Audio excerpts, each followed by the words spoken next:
ओम श्री परमात्मने नमः। आज पुरुषोत्तम मास के आठवें दिन श्रीमद् भागवत गीता के चौथे अध्याय का पठन करता हूँ। सभी भगवत प्रेमियों को अनिल गुप्ता का नमस्कार। चौथा अध्याय। इसके उपरांत श्री कृष्ण महाराज बोले कि हे अर्जुन, मैंने इस अविनाशी योग को कल्प के आदि में सूर्य के प्रति कहा था और सूर्य ने अपने पुत्र मनु के प्रति कहा और मनु ने अपने पुत्र राजा इक्ष्वाक के प्रति कहा। इस प्रकार परंपरा से प्राप्त हुए इस योग को राजर्षियों ने जाना।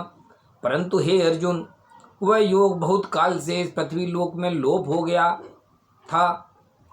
वह ही यह पुरातन योग अब मैंने तेरे लिए वर्णन किया है, क्योंकि तू मेरा भक्त और प्रिय सखा है, इसलिए। तथा यह योग बहुत उत्तम और रहस्य अर्थात अति मर्म का विषय है।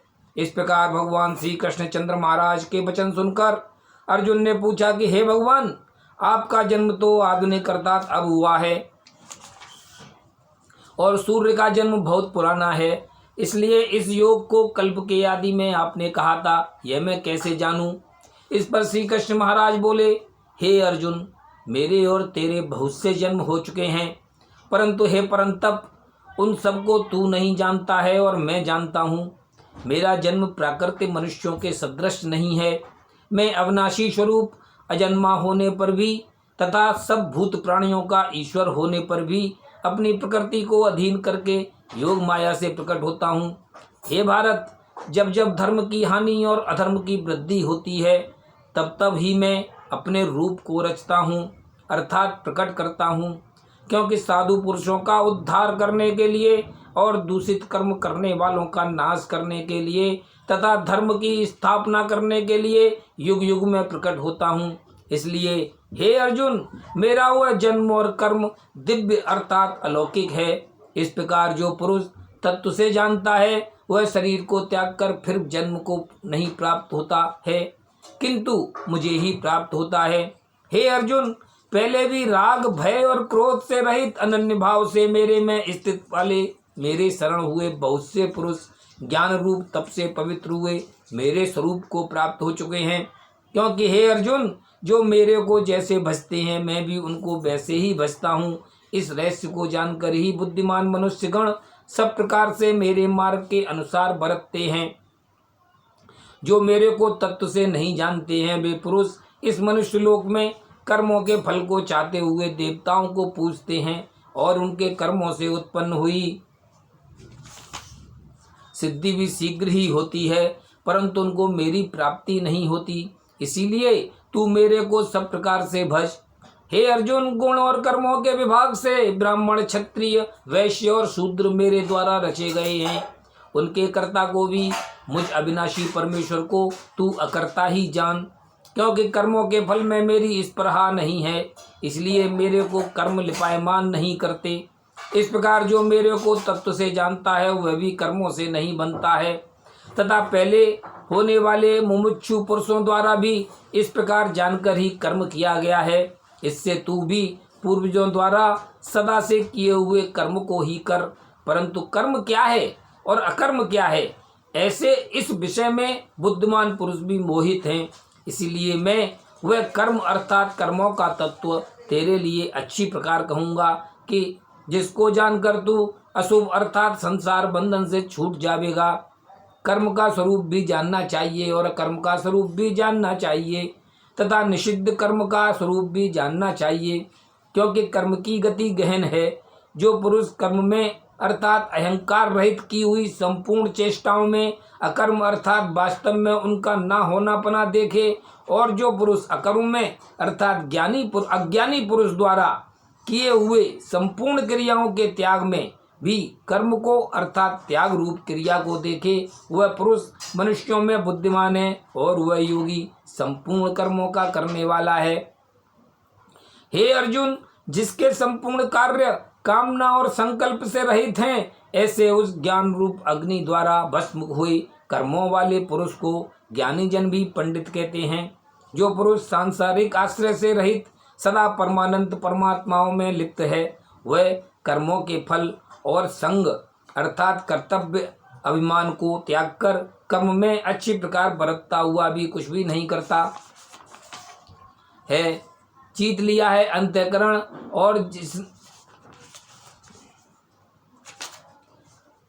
और शरीर जिसने तथा त्याग दी है संपूर्ण भोगों की सामग्री जिसने, ऐसा आशा रहित पुरुष केवल शरीर संबंधी कर्म को करता हुआ भी पाप को नहीं प्राप्त होता है। अपने आप जो कुछ प्राप्त हो उसमें ही संतुष्ट रहने वाला और हर्ष शोकादि द्वंद्वों से अतीत हुआ तथा मत्सरता अर्थात ईर्ष्या से रहित सिद्धि और असिद्धि में समत्व भाव वाला पुरुष कर्मों को करके भी नहीं बनता है, क्योंकि आसक्ति से रहित ज्ञान में स्थित हुए चित्त वाले यज्ञ के लिए आचरण करते हुए मुक्त पुरुष के संपूर्ण कर्म नष्ट हो जाते हैं। उन यज्ञ के लिए आचरण करने वाले पुरुषों में से कोई तो इस भाव से यज्ञ करते हैं कि अर्पण अर्थात स्त्रुवादिक भी ब्रह्म है और हवि अर्थात हवन करने योग्य द्रव्य भी ब्रह्म है और ब्रह्म रूप अग्नि में ब्रह्म रूप कर्ता के द्वारा जो हवन किया गया है वह भी ब्रह्म ही है। इसीलिए ब्रह्म रूप कर्म में समाधिस्थ हुए उस पुरुष द्वारा जो प्राप्त होने योग्य है वह भी ब्रह्म ही है। और दूसरे योगी जन देवताओं के पूजन रूप यज्ञ को ही अच्छी प्रकार उपासते हैं अर्थात करते हैं, और दूसरे ज्ञानी जन पर ब्रह्म परमात्मा रूप अग्नि में यज्ञ के द्वारा ही यज्ञ को हवन करते हैं। अन्य योगी जन श्रोत्रादिक सब इंद्रियों को संयम अर्थात स्वाधीनता रूप अग्नि में हवन करते हैं अर्थात इंद्रियों को विषयों से रोककर अपने बस में कर लेते हैं। और दूसरे योगी लोग शब्दादिक विषयों को इंद्रिय रूप अग्नि में हवन करते हैं अर्थात राग द्वेष रहित इंद्रियों द्वारा विषयों को ग्रहण करते हुए भी भस्म रूप करते हैं। दूसरे योगी जन संपूर्ण इंद्रियों की चेष्टाओं को तथा प्राणों के व्यापार को ज्ञान से प्रकाशित हुई परमात्मा में स्थित रूप योगाग्नि में हवन करते हैं।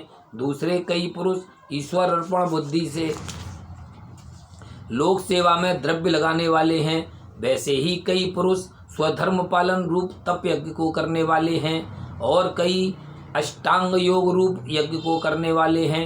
और दूसरे अहिंसादि तीक्ष्ण व्रतों से युक्त यत्नशील पुरुष भगवान के नाम का जप तथा भगवत प्राप्ति विषयक शास्त्रों का अध्ययन रूप ज्ञान यज्ञ के करने वाले हैं। दूसरे योगी जन अपान वायु में प्राणवायु को हवन करते हैं, वैसे ही अन्य योगी जन प्राणवायु में अपान वायु को हवन करते हैं तथा अन्य योगी जन प्राण और अपान की गति को रोककर प्राणायाम के परायण होते हैं। दूसरे नियमित आहार करने वाले योगी जन प्राणों को प्राणों में ही हवन करते हैं। इस प्रकार यज्ञों द्वारा नाश हो गया है पाप जिनका, ऐसे यह सब ही पुरुष यज्ञों को जानने वाले हैं। हे कुरुश्रेष्ठ अर्जुन, यज्ञों के परिणाम रूप ज्ञानामृत को भोगने वाले योगी जन सनातन परब्रह्म परमात्मा को प्राप्त होते हैं और यज्ञ रहित पुरुष को यह मनुष्य लोक भी सुखदायक नहीं है, फिर परलोक कैसे सुखदायक होगा। ऐसे बहुत प्रकार के यज्ञ वेद की वाणी में विस्तार किए गए हैं। उन सबको शरीर मन और इंद्रियों की क्रिया द्वारा ही उत्पन्न होने वाले जान। इस प्रकार तत्व से जानकर निष्काम कर्म योग द्वारा संसार बंधन से मुक्त हो जाएगा। हे अर्जुन, सांसारिक वस्तुओं से सिद्ध होने वाले यज्ञ से ज्ञान रूपी यज्ञ सब प्रकार श्रेष्ठ है, क्योंकि हे पार्थ संपूर्ण यावन मात्र कर्म ज्ञान में शेष होते हैं अर्थात ज्ञान उनकी पराकाष्ठा है। इसलिए तत्व को जानने वाले ज्ञानी पुरुषों से भली प्रकार दंडवत प्रणाम तथा सेवा और निष्कपट भाव से किए हुए प्रश्न द्वारा उस ज्ञान को जान। वे मर्म को जानने वाले ज्ञानी जन तुझे उस ज्ञान का उपदेश करेंगे कि जिसको जानकर तू फिर इस प्रकार मोह को प्राप्त नहीं होगा। और हे अर्जुन, जिस ज्ञान के द्वारा सर्वव्यापी अनंत चेतन रूप हुआ अपने अंतर्गत समष्टि बुद्धि के आधार संपूर्ण भूतों को देखेगा और उसके उपरांत मेरे में अर्थात सच्चिदानंद स्वरूप में एक ही भाव हुआ सच्चिदानंदमय ही देखेगा। यदि तू सब पापियों से भी अधिक पाप करने वाला है तो भी ज्ञान रूप नौका द्वारा निसंदेह संपूर्ण पापों को अच्छी प्रकार तर जाएगा। हे अर्जुन, जैसे प्रज्वलित अग्नि ईंधन को भस्ममय कर देता है, वैसे ही ज्ञान रूप अग्नि संपूर्ण कर्मों को भस्ममय कर देता है। इसलिए इस संसार में ज्ञान के समान पवित्र करने वाला निसंदेह कुछ भी नहीं है। उस ज्ञान को कितने ही काल से अपने आप समत्व बुद्धि रूप योग के द्वारा अच्छी प्रकार शुद्धांतःकरण हुआ पुरुष आत्मा में अनुभव करता है। हे अर्जुन, जितेंद्रिय तत्पर हुआ श्रद्धावान पुरुष ज्ञान को प्राप्त होता है। ज्ञान को प्राप्त होकर तत्क्षण भगवत प्राप्ति रूप परम शांति को प्राप्त हो जाता है। हे अर्जुन, भगवत विषय को न जानने वाला तथा श्रद्धा रहित और संशय युक्त पुरुष परमार्थ से भ्रष्ट हो जाता है। उनमें भी संशय युक्त पुरुष के लिए तो न सुख है और न यह लोक है और न परलोक है, अर्थात यह लोक और परलोक दोनों ही उसके लिए भ्रष्ट हो जाते हैं। हे धनंजय, समत्व बुद्धि रूप योग द्वारा भगवद अर्पण कर दिए हैं संपूर्ण कर्म जिसने और ज्ञान द्वारा नष्ट हो गए हैं सब संशय जिसके, ऐसे परमात्म परायण पुरुष को कर्म नहीं बांधते हैं। इससे हे भरतवंशी अर्जुन, तू समत्व बुद्धि रूप योग में स्थित हो और अज्ञान से उत्पन्न हुए हृदय में स्थित इस अपने संशय को ज्ञान रूप तलवार द्वारा छेदन करके युद्ध के लिए खड़ा हो जा। इति श्री भगवत गीता रूपी उपनिषद एवं ब्रह्म विद्या तथा योग शास्त्र विषयक श्री कृष्ण और अर्जुन के संवाद में ज्ञान कर्म संन्यास योग नामक चौथा अध्याय समाप्तम। बोलो श्री कृष्ण भगवान की जय, बोलो श्रीमद् भागवत गीता की जय। मेरे YouTube चैनल को सब्सक्राइब करें, वीडियो को शेयर करें, लाइक करें, यही आपसे मेरी अभिलाषा है। जय हिंद।